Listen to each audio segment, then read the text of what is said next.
So, how fun was that game against McAdory? I know you and these coaches that you like to schedule games with, non-region are guys that that you're friends with, that you respect. That's a good test, that kind of thing. But how satisfying was that to end the season that way and do it the way that you guys did it? Yeah, I mean, for us, like McAdory had always kind of lived in the lore of Briarwood history. We didn't start playing them until after I graduated, and we stopped playing them right when I came back to start coaching. So there's like a 2000 to '03 window that we played them. And so I've heard like stories of McAdory for decades. I mean, I think they had a Matt Cadell, if Yeah, I remember correctly, that played out there at receiver. yeah, And we talk about our cornerback that week lined up 17 yards deep, and he was backpedaling on the snap because he didn't want to get beat by him. And there's just little stuff like that you hear. And we've played him in junior high for years, but we just hadn't played him in high school. And so, program with that history, it's always been successful. Then you got Orvia Holmes over there, who I think is one of the best coaches in the yeah, state, does a fabulous job over there. It's like, man, Andy's a friend. I mean, he's a guy you yeah, can trust. And so it was outstanding just to get to play them and have a test. I mean, the ultimate idea was we wanted to have one good test right before the playoffs started. Now, it didn't pan out that way this year for us, but it did lead to hey, we're playing somebody really good week 10, and we can kind of focus on and play our best. And so it was a good game. I mean, that's a 6A two yeah. seed that we got to play against. And so it was really nice. I mean, one of the things that I've enjoyed about high school football is you only get a certain amount of guaranteed games. But then after that, like you play each week, but a lot of these pros, colleges, sitting out guys, like you send that like trickle down effect where like Yeah. some teams have decided to cancel a week 10 game, or we're going to hold our guys out because we don't want to get hurt for the playoffs. But Coach Holmes gets it. I mean, he understands that like you're a limited number of high school games. This is not NFL. This is not getting ready for the draft or whatever college teams are choosing to do. So he played his guys, and I'm grateful for that, even though he's got playoffs around the corner. We do the same thing. I mean, that week 10 game is a very important game nowadays because you want your seniors and your team to have the max amount of games. And you Yeah. also want somebody that's going to test and challenge you. Like, we're not going to hold anybody out. Like, what, miss one of your games your senior year because we're protecting you for the playoffs? Like, that doesn't make sense. Like, well, let's get ready. So I'm grateful that he played his guys. I'm grateful that he still wanted to play week 10, but that's why you schedule guys like that because they'll do the right thing. They'll play. I mean, So, so I was really excited that we got to play the game, and then you got to play a quality opponent like McAdory. did you expect 55 to 35? No, so we had scored 50 points the week before. Yeah. So obviously, like one of Coach Yancey's things is I never want to score 50. Well, I'm a defensive guy. I barely want to score 42. Like I don't really like that. Like I've had 49 hung on me before, maybe even 56. Yeah, I had 56. It's like that's an awful feeling as a defensive coach. Yeah. Well, on Johnson's running down the sideline. Like, what can you do? We tried everything, but Dude was so you unreal. don't want those. But the last time we did that was the 2017 first round playoff. We scored 62 games, so it had been 5, 6 years, whatever that is, seven maybe years before we Yeah. put 50 on the board. And so to have it in back-to-back weeks was kind of shocking. And then obviously RV is a longtime friend. It's like I don't want to hang 55 on anybody, but they're so good, like, and Yeah. they're so explosive. I mean, it's just like we'd score a little bit, then bam, bam, they'd score a little bit, and then it's like, oh man, this is going to be a track race to the end. And so, I mean, it was like, man, we don't know. So that was a tough part because I mean, normally you don't get that high, and then you definitely it's track meet. It's like I don't like those games. I mean, it's fun, but to win, but still, like track meets, I like a good 14-7, 14-10, being a Yeah. defensive guy. Yeah. As somebody with an 11 p.m. deadline every Friday night, I like a 14 to 7 game as well. I Like, believe it. like I told Kyle, I knew the week before, I think, yeah, the week before, I guess, I was going to Hillcrest at Oak Mountain. And I knew that was my game, and I knew what I was going to get in that game. Like, I've got family at Oak Mountain. One of my cousin's kids plays for the Eagles. And I walked in knowing I'm like, this is first one to 40, first one to 45. My gamer is going to be the last one in. I told Kyle it's going to be the last one in. And it ends up, I forget the final, but it was, or 50 to 36, maybe something like that. And I was like 86 points. And of course, my Yeah. game's like the last one and all that. And Kyle's kind of ragging me a little bit, like, well, you wanted to go to that game. And I was like, that's fine. That's fine. And then he turns around and goes to your game and he gets 90 points. And I'm like, Yeah. it turns around on you a little bit.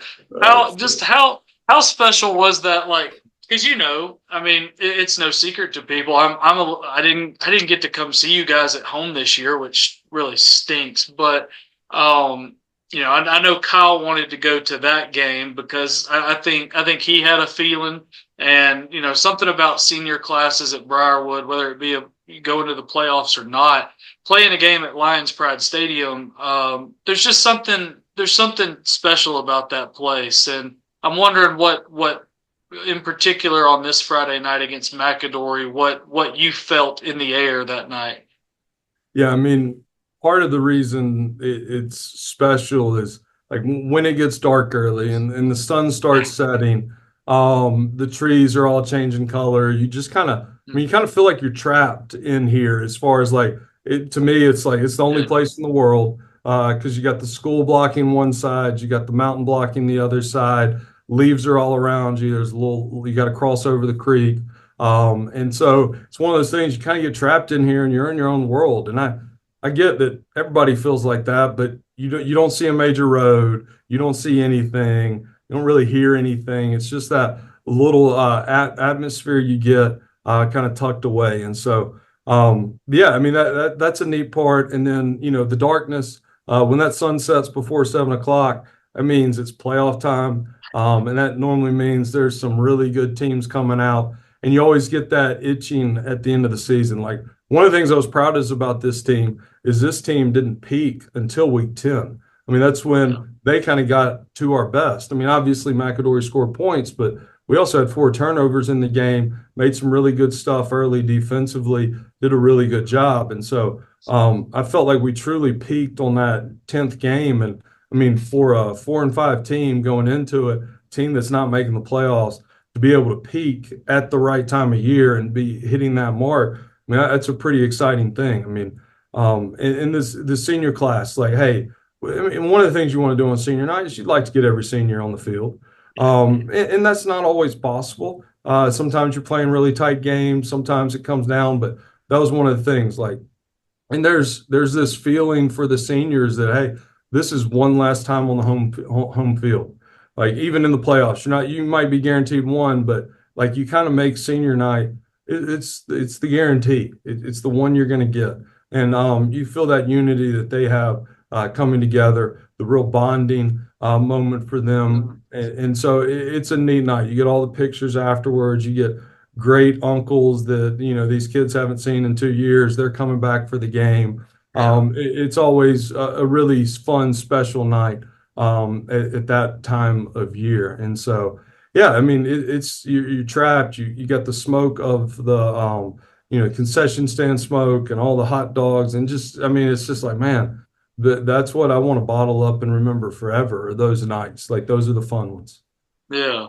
I wanted to ask you, I mean, me and Kyle talked about it on the other podcast, but like, injuries aside, like we've talked about Luke Reynolds, a ton, whether it be the first half of the year and he's a little banged up, and then, obviously the things he did here down the stretch from 0-5 to finishing 5-5, no program no one player is bigger than the program. And now, while Luke is an unbelievable high school football player, one of the best, toughest that I've seen, there's obviously more to that. So, like, what changed mid-year? Like, was it just guys starting to feel their roles? Was it strictly just being healthy? Like what were some of the attributes that kind of helped y'all spin this thing back around? Yeah, I think having like kind of finding all the pieces to the puzzle, or sometimes growing into the pieces of the puzzle. Like Mm, we had some senior leaders, some underclassmen that truly stepped up to have just a yeah, remarkable second half of the season. And so what you see is each week, like you see improvement. yep, And you see these, sometimes it's big steps, sometimes it's little steps. Sometimes, I mean, you two games this year, you think, man, if I could take one play back, everything would be different. And those are the hard parts. Those are the things you struggle with. But you take a kid like Parrish Prickett, who was a second string safety at the start of the year, and then man, by week 4, he's playing really, really good football. And he steps up. And then you get a young guy like Hudson Parker starts playing mm, guard for us. And man, yep, bam, he starts playing really good ball and steps up into that role. And so you get these guys that are filling spots. You also figure out, I mean, it's hard. You have a limited number of practices before you all start. You have spring right, training, but typically in spring training, you don't have everybody because they're all out playing spring sports. And yeah, so you're trying to mold a team together. You're trying to figure out what the best spot is. And so it takes a little bit of time sometimes. And then also just the growing into the spots. I mean, you've got to fill those voids. I think one of the things I learned is I moved a lot of people around on defense. And so we had some early mm, growing pains that we don't normally have, or we had more growing pains than we normally have. We always have growing pains. sure, And then part of it too is you gotta grow and become a better and better team throughout the year. And you can't start off being the best team you want to be in week 1 and peaking too early. And so while there was continued growth and all of that, the other thing you kind of see is the resolve of the team. Like, I mean, you'd be if somebody came out to our week 5 practice and said that's an 0-4 team. Yeah, yeah, it is. And they'd be shocked because of how much growth and how much excitement was happening on the field and how practice there was some really good resolve and dedication to get better. right, And then, we lost that game and you think, oh man, this is going to be the practice that's bad. You're waiting for like, when am I going to have to right, really get on to them? No, they came out, they worked hard, they improved. I mean, we didn't just lose it on them. It's not like we're in 1970s football and you didn't win because you're not tough enough, and we just got to make you tougher. And so yeah, if you eat dirt and roll around on nails and gravel, you'll be better. Like, no, we're going to just keep getting better as a team. We're going to keep improving. We're going to work on the small things. We're going to be excellent in all that we do. And so I think that was a large part of it too, is the resolve this group had right. to continue to get better was kind of a big thing. I was looking at some numbers earlier just about these last five. And I mean, yeah, the last two are crazy, but like I mentioned this on our Under the Lights podcast, talking about I'm gonna mention two things. One, down the stretch 5-0, it was by a combined score of 188 to 88. So y'all won these games by 20 points a game. And kind of talking this out with Kyle, I was like, yeah, we can say adversity. We say that a lot in sports. It's true, but it's also cliche. Both can be true. But I was like, usually when a team overcomes some adversity, there's like there's a grind aspect to it. And now y'all had to grind to beat John Carroll. But there's usually like this, you barely get by to get a win, that kind of thing. But y'all kind of dominated pretty much down the stretch. Is that fair to say? Yeah, I mean, it really was. It was, I mean, for us, it was like, bam, we got it, and like it just clicked, and it clicked all in one night. I mean, normally you get your defense Yeah. clicking, you get your offense clicking, you get your special teams clicking. Well, I mean, in each of the games that we lost, there were some major things on all 3 phases that we could have done better. And then all of a sudden we come out and it's like, hey, everything clicked tonight. Like that's not supposed to happen. You're supposed to barely win, and then you win a Right. little bit more, and then you keep going. So Yeah, I think it's a total fair assessment. Because it really did. It just all of a sudden it's like, man, that was a clean game, and that's something that we hadn't done in all three phases. And so, I mean, the one night, I think John Carroll, our kicking game's not excellent. We don't have good coverage and stuff like that. And what happens? The offense and defense are there to kind of pick up that third part of the game. And then, but for most of the season, I mean, we were spot on in that assessment. I got to go back to this McAdory game. We showed it on the other podcast, but Luke Reynolds' last run. Okay, it's hilarious because Kyle mentions it, and I wasn't paying really attention to Kyle in the video until he mentioned it, and I went back and watched. He gave up on the play. He's kind of down there near the goal line, backs away to get out of the way, and he kind of turns around like to go mark. We're charting plays, and he's kind of turning around to do that, and then he keeps hearing some commotion. Right, he turns around. How is this play still going? How did Luke do that? And I have no other question other than how did Luke do that?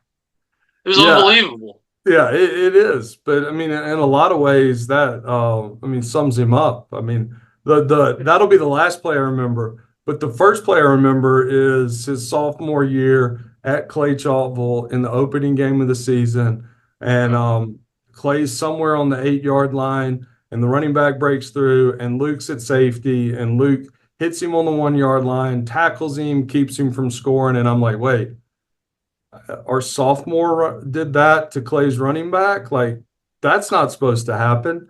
But I mean, he's vastly undersized. I mean, there's a huge difference in the two. But he does it, and he ends up playing the rest of the year at safety and having a great year. But that's always been him. It's how'd you get him down, Luke? I don't know. I just got him down. Luke, how'd you score that touchdown? I don't know. I just kept moving my feet. I mean, it was his balance is, I think one of the underrated things in football is balance. Sure. And we always talk about how we can't throw guys down because when we throw guys down, they've got better balance than we do, and they somehow figure out a way to put their hand down and keep going. And that's him. Like, great, you're going to throw him down. He's going to try and get a foot or a hand down, and he's going to keep moving, and he's just not going to stop. And so, Man, yeah, it was crazy. that's crazy. Like I don't want to ask it like where does he rank? I'm not going to do that, but like where does he? I don't know if I can ask it a different way, but like Let me for give you, for how about I give you a stat? give me a stat. Um, all right. So that game on Friday night put Yeah. him second in for most rushing yards in a game. Second in school history. He tied Tim Castile. Tim Castile had 206 against Jemison back in the day. Luke now has 206 against McAdory. And the first place guy is Luke. He's got 221 yards against Homewood last year. So, I mean, you're looking at a kid who has played running back for a total combined, I think, 12 games for us. And in 12, two of those 12 games, he set or tied the all-time rushing yards in the game in Briarwood history. So, Well, that pretty much speaks for itself. Yeah. yeah. My And I mean, gosh. the crazy thing about the Homewood game is pretty sure he also had 5 tackles, a sack, and a tackle for loss in that game. I mean, he was doing it all. And that is part of like what makes this team successful. Yes, we lost Luke early, but we had kids step up. And so all of a sudden, Luke's not needed as much on defense because we've got a senior that steps up and is playing really good ball. And now he can put all of his energy into offense. I mean, if we're playing McAdory and he's playing both sides of the ball, he's not getting 33 rushing Yeah. attempts. It's going to be a lot less than that. So, I mean, there's always silver lining. There's always the good things that happen. And watching young men step up and fill roles is a pretty fulfilling thing to be a part of. Yeah. After that McAdory game, with it being, y'all beat a really quality opponent. You did it on senior night, knowing you're not going to the playoffs. What was the message to the team, to the seniors after the game? I think one of the big things at some point I started focusing on with these guys, obviously everybody talks about the only thing you can control is your attitude and your effort. And so yeah, that's all we can control. We don't know what's going to happen with our future. We just got to go out and be the best we can be. But also started talking a lot to them about how, life is lived in the valleys. Everybody wants these mountaintop experiences, and most of them post about it on social media, and you feel like everybody lives on mountaintops and you're just trudging along in the valley and there's difficulty in your life. It's hard, it's not easy, it's monotonous, like all those things happen. Well, life's about who you do it with. Life's about the relationships that you have. I think back to the Alexander Supertramp. There was some old movie where he goes up in Alaska and lives by himself. I forget the name, but anyway, his quote was, "Happiness is only real when shared." And I had not really thought about the philosophical implications of that and stuff, but I do think it is true that like who you experience life with, who you put yourself in contact with day to day, truly is Yes. what makes life special. And so the message to these guys at the end of the night on senior night was, I'm proud of you. Thank you for your devotion. Thank you for your willingness to work and get better. And thank you for making this an enjoyable season because of who I got to do it with, who I got to go through this season with, these seniors and all of that. And so for me, it's like, guys, one of the things about life that you have to know, and this is a great microcosm of it, it's going to be difficult Yep. and it's not going to be easy. And so make sure you're around like-minded people. Make sure you're around people that you enjoy being around that make you a better person. And so I think that was the big part, one of the big things that I used as kind of a teaching point this year. How are you going to I don't want to ask how you're going to remember this year, but like, how about what do you think you probably still are, but what are you learning from this season, from a season that was kind of unique in a way? Like it's unique for Briarwood not to make the playoffs, one, but for it to be such like a, like you mentioned, it was 0-5 Valley, and then 5-0. Like usually we've got some kind of win-win loss in there. What kind of lessons or things have you taken from this year, and that you think you'll take from this year moving forward? I think one thing is, I mean, this most cliche thing to say in the state of Alabama is you got to focus on the process. I mean, like, gosh, I hate to say that, and I wish there was a better way to say that, but it's true. Like, But hey, it is what it is. yeah, I mean, it's like, well, he's really good, and he's right, and yes, that is like stop caring about the stuff you can't control. Stop worrying about that. Like my life is better. I mean, another thing that I've constantly said over the years is, you know, oh gosh, I've said it a lot over the years, so much so that I forgot it. But I got to think through it and make sure I say it right. But comparison is the thief of joy. Is that right? Yeah, Is that's that the it. way? All right, I was saying it backwards in my head. I was like, that's not right. But yeah, like comparison is your thief of joy. So stop looking around. Stop working. I want to be the first team linebacker. Great. You can't control that. Like you can't control if, some stud moves in and all that kind of stuff. Why don't you control them being the best linebacker you can be? Why don't you eat right? Why don't you lift right? Why don't you get good sleep? Why don't you have good classroom study habits and film study habits? Why don't you do those things and focus on, all right, I'm going to make sure I eat X amount of protein each day. I'm going to make sure that I do, like, those are goals that you can set that will allow you to have a chance to do that.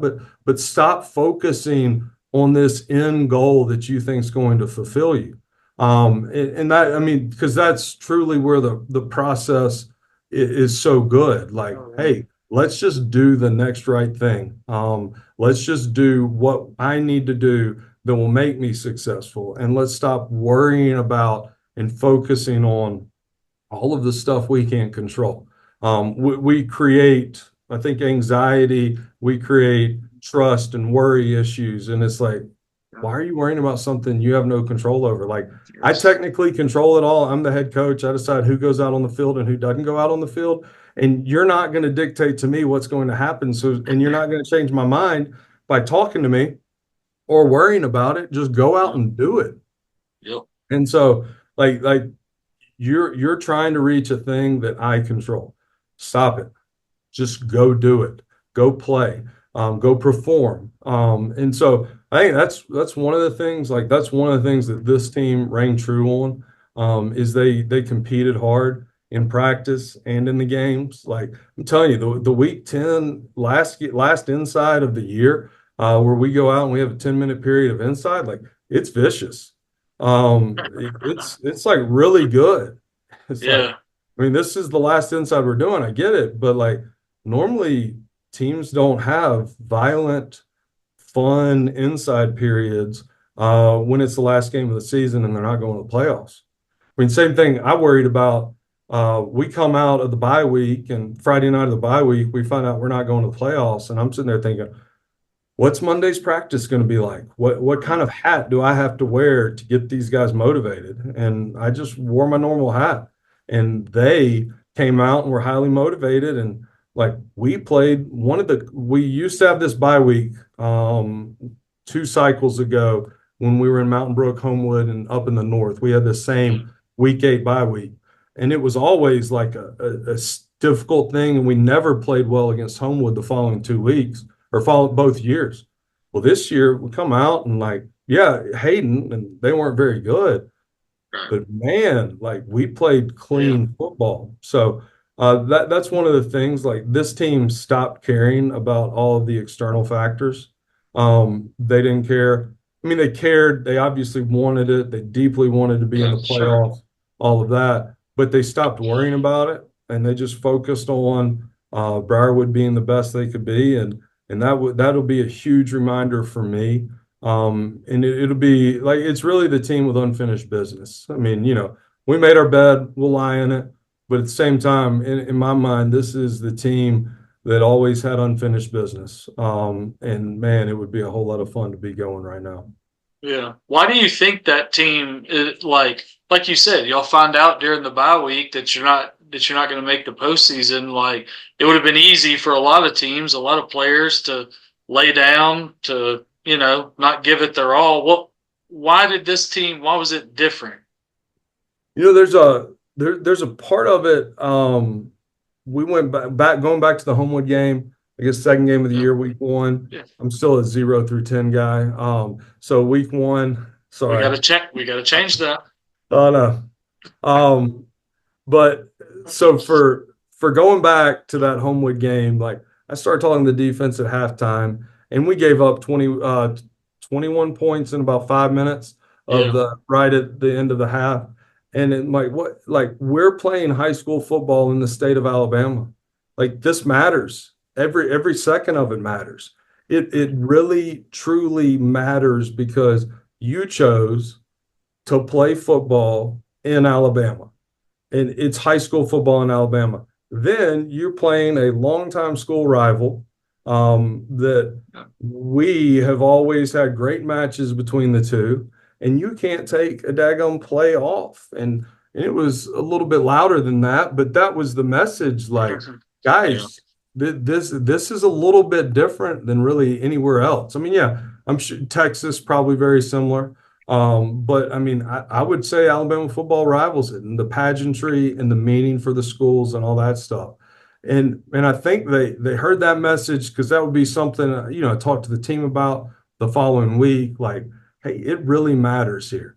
It matters to the school. It matters to the community. This is the place. Like, I go to church on Sunday, and what do we talk about? We talk about high school football, and then after we talk about high school football, we talk about college football, and then we pray and we start Sunday school. I mean, like, it's a big deal, because everybody's tuned in, and so that's one of those things that, like, I think they truly grasp that. That it doesn't matter what's happening. You get to go out and perform. You get to go out and play a game that matters to the community, and let's be the best we can be. Absolutely. And I know this doesn't I know it's still fresh, and not making the playoff stinks, and that stings, and you wish you were there. But I will say that I think it was Friday night. I'm pretty sure it came across while I was still in the truck typing up my Vestavia Hills Clay Chalkville game story. But I got that email from the AHSAA that another school got hit with forfeitures, and some seems like some schools get hit with it and some don't, but that's my own little soapbox. But Mhm. it was a 5A school. It was Charles Henderson, and I think it was like maybe 5 games they had to forfeit. And I don't know what region Charles Henderson is down there, but it's not y'all's region. Mhm. And I saw that, screenshotted it, put it out there, and I was like, hey, let's have the hottest team in all of Class 5A just shift into this spot, and let's really shake this thing up. And I know that's not possible, but I was like, let's make this bracket kind of crazy, because I mean I think y'all are playing. I mean y'all are playing top three, top five football in the state of Alabama. I mean everyone short of what maybe Catholic in Montgomery. Uh, Moody. maybe Moody to a degree. I mean, y'all are right there, with how you were playing, October on. Yep. I mean, yeah, that's the hard part. That's the part that stings is like this team, and like we talk, you talk a lot about the playoffs. You talk about just some of the history that's happened, and while we don't focus on it, it's mentioned, and the kids pick up on it, and it's like, man, this is the team that would have been really dangerous come playoff time. And man, it would have been a lot of fun because you worry like I have quirks, I have things I like to do, I have certain types of mindsets that I like to have certain positions play. And it's like I pick these guys with these attributes because by the time week 10, week 11 playoffs roll around, like they're playing exactly like I want them to. And so you got a couple positions that are just like truly peaking and a couple positions that really, really matter. And you're like, man, I would have wanted to see that guy play Yeah, that. I would want to see this challenge. Like, so I mean, the whole team's that way, but at the same time, you're like, man, this guy's like, one of the all-time greats. He could be really, really good. And I'd like to see him, the day after Thanksgiving playing that game. I mean, yeah, that's like senior night's a great night. It's a whole lot of fun, but there is nothing in to me in all of sports, all of high school sports that compares to a semifinal home game. Like that's one of those that's just like, man, that is such a neat experience. Um, yeah, that yeah, you like, man, I want this team to have it. And so that one stings. yeah. How will you? Because was it 2022 was the only other year y'all have missed the playoffs in Mm-hmm. since my brother was born, and he's like Still, 30 or something like that. still. Um, How are you like? How do you spend the playoffs when you're not in there? You've only got one time that you've had to do it. Like, are you going and hanging out at some local game? Do you disconnect from it? What are your plans this November? So it always kind of, even at like week you lose in the second round and you're like, man, I want this to keep going. So I got to go Yeah, somewhere week 3, week 4 of the playoffs. And then, when the championship games are in Birmingham, it's yeah, amazing. Like yeah. plan to watch all of them. And, I'd want to do that if we were in them or not. You just want to be there Oh and you yeah, want to experience that. So, you want to go watch practices. You want to go watch, you want to go see how other guys are doing it. Like I like to go to Sanford during spring training. Each year I go to Sanford, I pick up 2 or 3 things that I implement for us. And sure, then I go watch about 2 or 3 high schools during the year and or during the playoffs. And so I know if we get knocked out in the third round or later, I don't but anytime you get knocked out in the second round or before, you go try and watch 2 or 3 practices from just other places. So I'll go watch some practices, and then I can't watch a game in the stands. So wherever I can get on the sideline to watch a game, I will go to Yeah. that game. And so we actually have a soccer tournament. It was going to be one of my daughters and my wife was going to go down to Foley, but week 2 of the playoffs, I'll be down at a little kid soccer game. So, um, St. Paul's Pike Road, if that's a matchup that happens in 6A in round 2, I think St. Paul would host, and that might be my most likely game to go to. So, I've been to You St. said in Paul. you said down in Foley. Yeah, we'll be in Foley, but Hmm. we'll be able to drive wherever. Yeah. So I'm looking at 7A right now, just thinking about those Mobile teams. But I don't think any of them. I I mean, mean, just Hewitt Baker to me feels toss up ish, but that defense will travel for Hewitt Trussell. That defense mhm. was incredible. Daphne not going to beat Thompson. Yeah, and 6A, yeah, Pike Road. Oh, if St. Paul's wins, Helena. Now you know about Helena, Yeah, so yeah, they've been playing well, but yeah. And Helena's the 2 seed, right? St. Paul's having to travel up there. Is that that's right? So it. that's always like the crazy thing about this year's brackets in the South is the It one is. four matchup that happens every 3 years, and all of a Yeah, sudden you got to make those long travels. So long trips. Chelsea's going down to Saraland. St. Paul's coming up to Helena. That's not an Yeah, easy travel. And yeah, so, that's yeah, brutal. those always are interesting games. Like if there's ever like this game's a toss up, well, when it's a Birmingham versus Mobile team, I like the home team typically to Yeah, win that just because of the travel that's involved. And then, does the coach decide to make them spend the night before down there so they can have a normal Friday? I mean, there's so many issues that come up yes, with those games that can, one small thing and man, everything's wrecked and yeah, everything's changed. So yeah. um, There's it's no. it's not an easy thing. So I don't know. I'm going to go, but I am going to try and go somewhere down there. And then I feel like most of Birmingham, there's not a lot round 1, at least in 6A, that Yeah, really I mean, hosted. like in round one. I Yeah. mean, you've got McGill Tulin at Spain Park. Um, Huey Towns at home against Percy Julian. I mean, Yeah. no offense, Coach Yeah. Patterson, but uh, oh man, yeah. Well, okay. The What game I'm happened? going. Come join me at Waldrop, Athens at Hmm. Homewood. I'll be out there for that one. I think that Absolutely. one's interesting.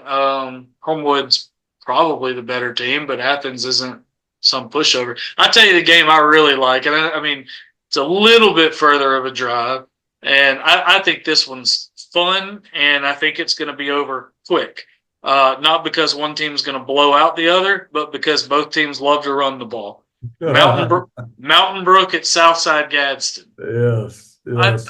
I don't know. I mean, Mountain Brook's probably the better team, but I don't. I know that's 6A, and y'all are back in 5, and y'all probably don't have much of a deal with Southside or know much about them, Mm. but they've got some big kids now, and they like to run the ball. And you know Coach Urban at Mountain Brook. Oh yeah. He played at Southside.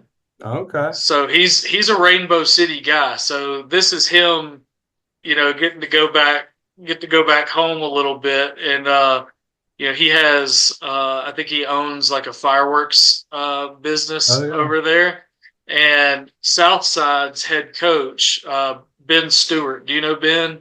No, I know of him, but I don't know. So yeah, it's his first year as head coach. He coached running backs at Hoover for a little bit under Niblett. I think he was OC maybe under Coach Adams at Oxford. So he's building quite a lineage that he's coming from.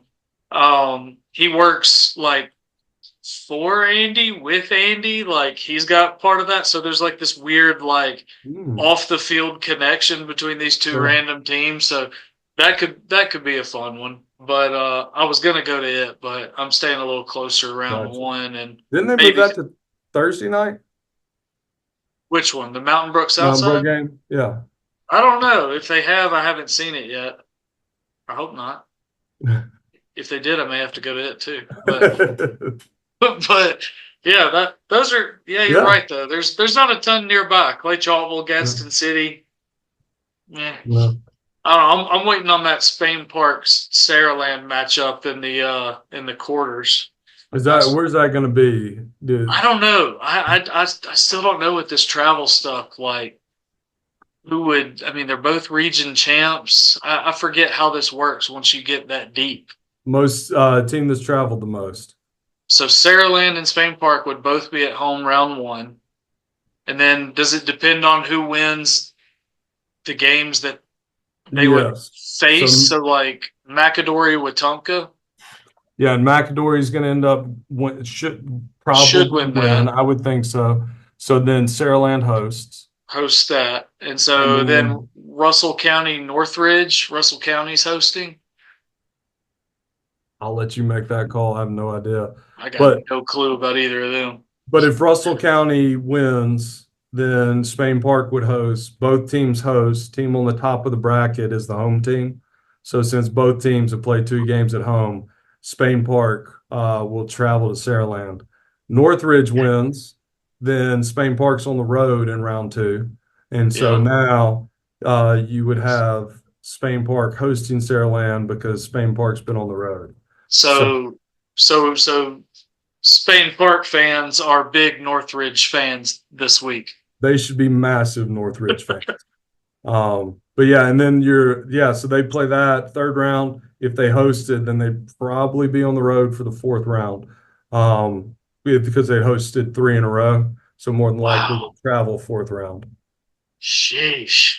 That 6A bracket gets fun around Thanksgiving. It really My does. goodness.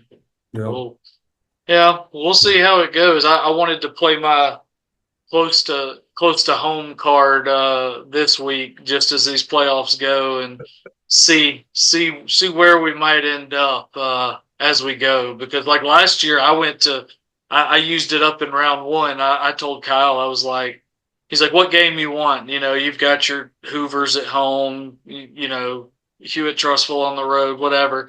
And I was like, give me John Carroll at Fairview. That's the one I wanted because I've never been to Fairview, Yeah. and you know, I knew a little bit that Fairview is that school is kind of stately and old and historic in a lot of ways, and I had never been. So I made a day of it, and my bread and butter, I love me some 4A, 5A type football. Mhm. And you know, 6A's fun, 7A's fun, but my wheelhouse, if I could cover one every week, it'd be 4A, 5A football. It's good stuff. What's the off season going to look like for you? A lot of learning, a lot of growing. But both for me and the players. Yeah, That's kind of we got to learn what to do. I got to be better coach. I got to figure out things. So I'll spend time delving into last year. I mean, you kind of go last year first. What things did we do well? What things did we need to improve on? How can we then implement those improvements during the season or during the summer, spring? Season to make sure, but at the same time, not losing something that you're good at. So right now, it's marking everything up, making sure I got everything in there just like I like it, so I can get accurate stats, accurate idea of what we did, and then going through and trying to find the good, trying to figure out how we learned the good. At what point in the season did we learn to do this? Because we did it really good. What point in the season did we not do this well? Well, how can I make sure they keep learning the good thing and also improve on the bad and get better at the things that we need to get better at?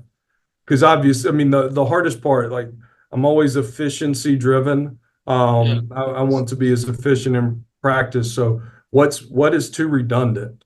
I think that's always the question for high school coaches because you get in a right. rhythm, you get in a habit, you get in a routine, and that's human nature, and that's a good thing. But I have to make sure that we're continuing to limit the redundancy. Um, and then the question is, so we do that this year, you limit some redundancy. Did we limit it too much? Did we do, like then you're looking at, Yeah, I mean, you're kind of fine tuning stuff. I yeah, mean, I'm not by any means saying anything's broken, we have a major overhaul, but I do sure, want to get in there with a little screwdriver and want to fix yeah, stuff. So this is like getting down into the weeds. Like this is very like tedious which I enjoy the tedious part of life. I enjoy the little minor details. So trying to correct that, trying to fix those things, trying to balance everything appropriately. Yeah. And then that's all great in January, December as you're working through those things. But then you have to take Yeah. learning styles into account.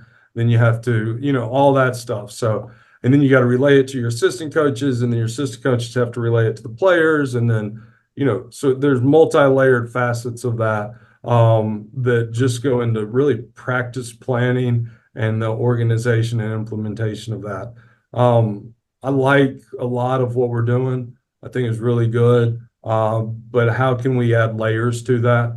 Yeah. How can it be more of a layered thing? And so going deeper without getting tricky and complicated for ourselves is a challenge. Like you want to play fast, and while we might not be the fastest team, we want to be the team that executes our assignments faster than anybody else. Like so, a Yes. lot like everybody's fast, has speed. Yeah, we get that, but if we can execute our assignments faster mentally than the other team, then we've actually caught up to them on the speed factor. So how can we do that better, where there's less thinking and more just performing? Yeah. That's kind of the question that's never easy to answer. But that is one of the things you're trying to do. So looking at, all right, yeah, we invented, I mean, each year you just kind of like, all right, we're going to invent this, this, and this because it's a necessity. Well, how does that actually, now that the season's done, how does those things fit into our system? And it's not like you invented them, you've seen them before, and Right.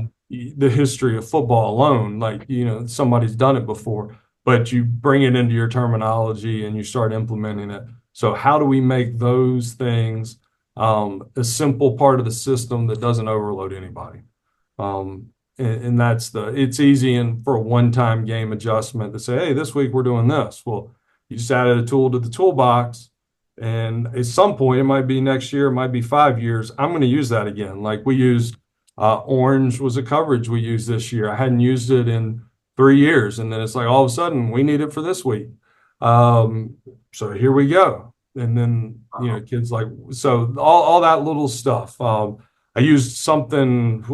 This would be 17. I used a different thing we hadn't used since 17. And so I added that in this year, and I was like, oh, I really like that. Like maybe with what we're doing now, maybe that should stay around longer. Well, if it's going to stay around longer, it's got to have a home and it's got to Right. have some sort of implementation in the system.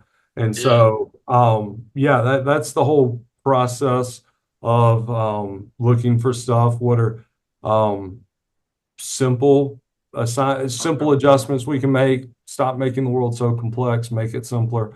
Yes. And we can do that with football.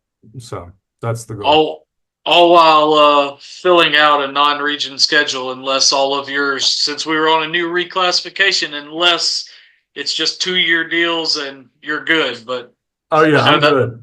good. It's JV ball, freshman ball, that I got to re-up. But yeah, so I'm getting Oak Mountain's coming over for home game, and McAdory wants to get Nice. us traveling. So all that said, it's the daggum JV schedule, like re-upping that, getting the freshmen, all that stuff. Like that's the headache. But Yeah.